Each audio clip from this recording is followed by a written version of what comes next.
కొంపల్లిలో జరిగిన plenary TRS శ్రేణుల్లో కొత్త ఉత్సాహాన్ని నింపింది. రైతుని రాజుగా మార్చడం అవినీతి రహిత తెలంగాణ తమ లక్ష్యమని స్పష్టం చేసిన కేసీఆర్ పార్టీ శ్రేణులకు కీలక సూచనలు చేశారు. విపక్షాలపై తనదైన శైలిలో వెచ్చుకుపడ్డ సీఎం తప్పుడు ఆరోపణలు చేస్తే కోర్టుకు ఈడుస్తామంటూ హెచ్చరించారు. ప్లీనరీ విజయవంతం కావడాన్ని ఇక నేతలంతా వరంగల్ సభపై దృష్టి సారించారు.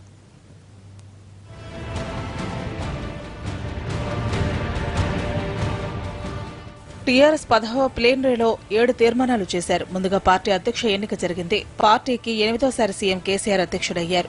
కేసీఆర్ పేరు ప్రకటించగానే పార్టీ కార్యకర్తలు స్వీట్లు పంచుకుని సంబరాలు జరుపుకున్నారు. 8వసారి అవకాశం ఇచ్చినందుకు పార్టీ శ్రేణులకు సీఎం కేసీఆర్ ధన్యవాదాలు తెలిపారు. అవినీతి రహిత తెలంగాణ తమ లక్ష్యమని ముఖ్యమంత్రి కేసీఆర్ స్పష్టం చేశారు. రైతే రాజుగా పాలన ఉంటుందన్నారు. త్వరలోనే రైతు సమస్యలను ఏర్పాటు చేస్తామన్నారు. ఎన్ని ఎకరాలున్నా ఎకరానికి 4,000 చొప్పున ప్రభుత్వం నేరుగా రైతుల ఖాతాలో సొమ్ము జమ చేస్తుందన్నారు. కల్తీ విత్తనాలు అమ్మే వారిపై ఉక్కుపాదం మోపుతుందని హెచ్చరించారు. వరంగల్ సభ అయిపోయిన తర్వాత ప్రత్యేక అసెంబ్లీ సమావేశం నిర్వహించి కల్తీ విత్తనాలపై చర్చిస్తామని చెప్పారు సీఎం. నేను ఒకటే మాట మనవి చేస్తా ఉన్నా, ఖచ్చితంగా తెలంగాణ రైతులు బాగుపడాలి, వ్యవసాయం బాగుపడాలి. కాబట్టి ఈ కల్తీ విత్తనాలు చేసే వాళ్ళు నేను తీవ్రమైన హెచ్చరిక ఈ వేదిక నుంచి చేస్తా ఉన్నా. షార్ట్ పీరియడ్లోనే ఇంకా అసెంబ్లీ ప్రోరోగ్ చేయలేదు. మళ్ళీ 4-5 రోజుల్లో 5-6 రోజుల్లో లేదా మన వరంగల్ సభ అయిపోయిన తర్వాత శాసనసభ పిలిచి కల్తీ విత్తనాలు ఎవరైతే అమ్మి రైతులను ఇబ్బంది పెడతారో వాళ్ళ మీద ఉక్కు పాదం మోపుతాం, చాలా కఠినమైన చర్యలు తీసుకుంటామని చెప్పి ఈ సందర్భంగా తెలియజేస్తా ఉన్నా. వాళ్ళే కల్తీ విత్తనం అమ్మిన వాళ్ళే రైతు ఎంత నష్టపోయిండో అంత డబ్బు ఆ కంపెనీ చెల్లించే విధంగా చట్టం కూడా తీసుకొని వస్తాం. ప్రైవేట్ ఆసుపత్రుల దోపిడీ, ప్రైవేట్ స్కూళ్ల ఫీజుల విషయంలోనూ కేబినెట్ లో చర్చించి తగిన చర్యలు తీసుకునే విధంగా ప్రణాళికలు రచిస్తామన్నారు.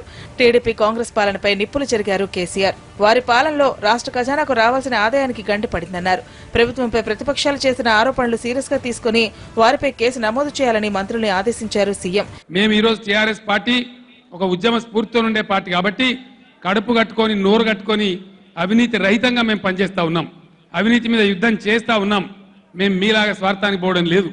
మీ ఇష్టం వచ్చిన అవాకులు చెబాకులు వెళ్తే ఇప్పటిదాకా సహించినాం. కానీ ప్రభుత్వ పరంగా అనవసరమైన ఆరోపణలు చేస్తే ఈ కాడి నుంచి నేను మంత్రులందరూ కూడా మనవి చేస్తా ఉన్నా, ఏ డిపార్ట్మెంట్ మీద ఆరోపణ చేసినా వెంటనే కేసులు ఫైల్ చేయవలసిందిగా, రుజువు చేసే బాధ్యత వాళ్ళ మీద పెట్టాల్సిందిగా నేను గౌరవ మంత్రివర్యులకు కూడా మనవి చేస్తా ఉన్నా. ఇక పార్టీలో జిల్లా అధ్యక్ష పదవులను రద్దు చేస్తూ కోఆర్డినేటర్స్ ను చేర్చుకునే పద్ధతిని తీసుకొస్తామన్నారు పార్టీ సెక్రటరీ జనరల్ కేకే. దీంతో పాటు నియోజకవర్గం కమిటీలను ప్రతిపాదించారు. వీటి పదవీకాలం 2 ఏళ్ల నుంచి 4 ఏళ్లకు పొడిగించారు. ప్లీనరీ విజయవంతం కావడంతో ఉత్సాహంగా ఉన్న టీఆర్ఎస్ నేతలు వరంగల్ సభపై ఫోకస్ పెడుతున్నారు. భారీగా జన సమీకరణకు ప్లాన్ చేస్తున్నారు.